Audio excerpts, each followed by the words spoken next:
A certain country in the world is facing a dilemma. It believes that it is located at the center of the earth, and this biggest superpower has the ability to rule the world with a religious book in one hand and a nuclear bomb in another.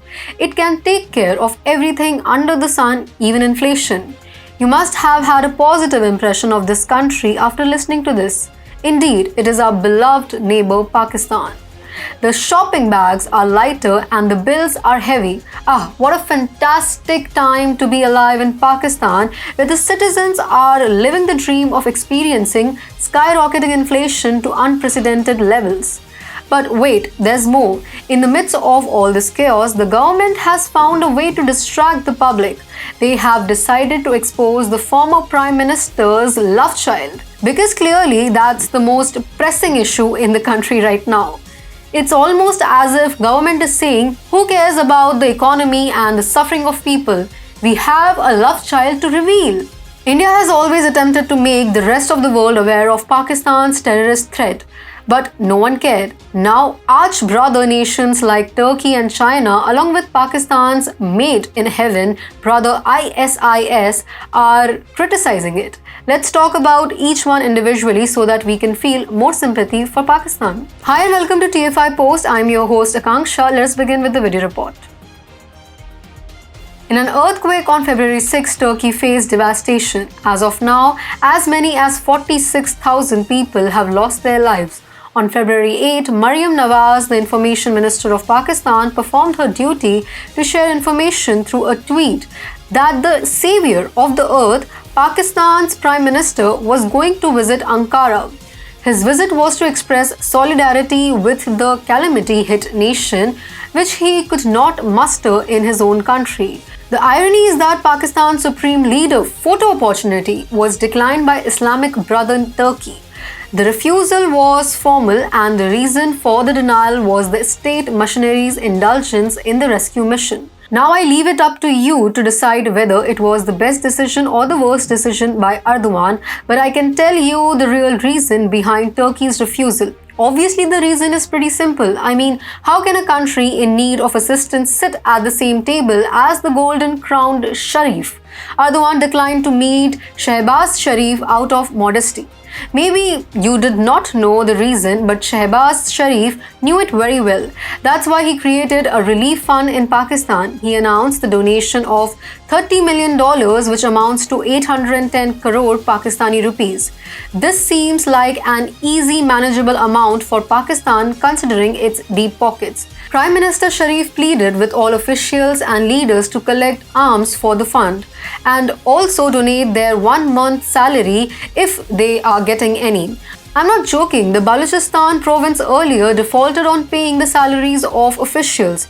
Mind you, this was not a sign of bankruptcy, rather Pakistan was working in advance on PM Sharif's visionary donation plan. After all, he had to support Turkey.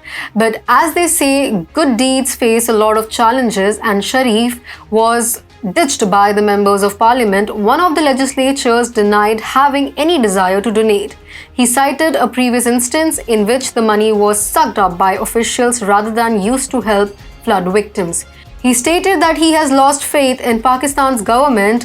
What a cruel irony! An epitome of ultimate goodness was painted as an act of corruption. However, as they say, obstacles cannot deter a man from his goals, and Shehbaz, the embodiment of goodness, decided to send a relief package. He too visited Turkey to express his condolences. Now, people are saying that it could be done through a phone call. What was the need for the visit? Shehbaz was actually there to provide a relief package to Turkey. According to reports, it is the same package that Turkey sent to Pakistan as aid during the floods last year. One must applaud Pakistan's storage facility for making this possible and for not using the stored meal to feed the hungry belies of Pakistani army. And hence, Pakistan won the gold medal for formulating a role model foreign policy, which can be loosely termed the Son Papdi doctrine. For Pakistan, China is like an uncle who saves a child from his father's thrashing. But it seems that China has also ditched Pakistan like a hot potato. Why won't they, given the country's precarious financial situation? As per the reports, China has shut down the consular office of its embassy in Pakistan. The shutdown, however, is only temporary and no reopening date has been set. The reason behind the closure is a technical issue. The nature of the technical problem has yet to be revealed. You can understand the situation. Let us leave it at that and emphasize on the advice given by the Chinese embassy to its citizens in Pakistan. The Chinese embassy in Pakistan issued a warning to Chinese citizens to be cautious while in Pakistan, warning that they could be at risk due to deteriorating security situation. Specifically, the Chinese embassy was attempting to convey that they are leaving ASAP and that their chartered plane is small, allowing its citizens to rest in peace or in pieces. How can China even consider it? Moving ahead, in order to erase terrorism from its soil, Pakistan called the Pakistani Taliban for a truce. Isn't this the most democratic way for two like-minded parties to negotiate? But China is a selfish country. It does not want Pakistan to be stable, which is why it left. Trolling Pakistan in this manner is not appropriate. We will be doing Pakistan a grave injustice if we do not talk about its mate in heaven brother ISIS. ISIS is a terrorist organization and Abu Bakr al-Baghdadi was its leader. Undoubtedly, he served al-Qaeda under Osama bin Laden. So, Pakistan's closest relationship to the organization is an unhidden truth. But it is hard to understand why Pakistan does not accept it publicly. It is not a good habit to ignore relatives. Mostly doing this ends up in family gossip and then in a verbal spat. This is now happening in Pakistan. In its magazine Khorasan Ghag, the Islamic State of Khorasan Province, that is ISKP, an affiliate of ISIS, has targeted Pakistan's religious scholars as well as its governance system. No, not with guns. Family members mostly don't shoot each other. According to ISKP's Khorasan Ghag magazine, Pakistan is run by an establishment that follows instructions from the United States. However, there are two sides to every coin. The best thing that came out of this rage was a decent title for Pakistan. A cancer state in the name of Islam. Looks like heavenly voices want ISKP leaders to speak the truth at least once. The IMF is hopeful for Pakistan. It has negotiated the bailout package.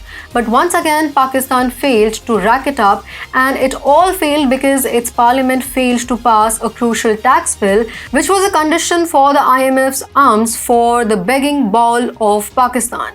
Now its minister, Khwaja Asif, has said that Pakistan is not defaulting, rather it has already defaulted. The minister is showing his economic foolhardiness, for which he will get 10 vouchers of Papa John's pizza. For those unversed, let me tell you that Papa John's pizza joints are operated by the Pakistani army and vouchers are not rewards. Rest, you can imagine what the army will do for this great revelation. After all the close ones have parted, Pakistan has been left alone in the world. So perhaps Pakistan should consider looking up to India. If it is too shy to ask for help, it can at least seek India's assistance in reaching Turkey via Pakistan. You know what I mean.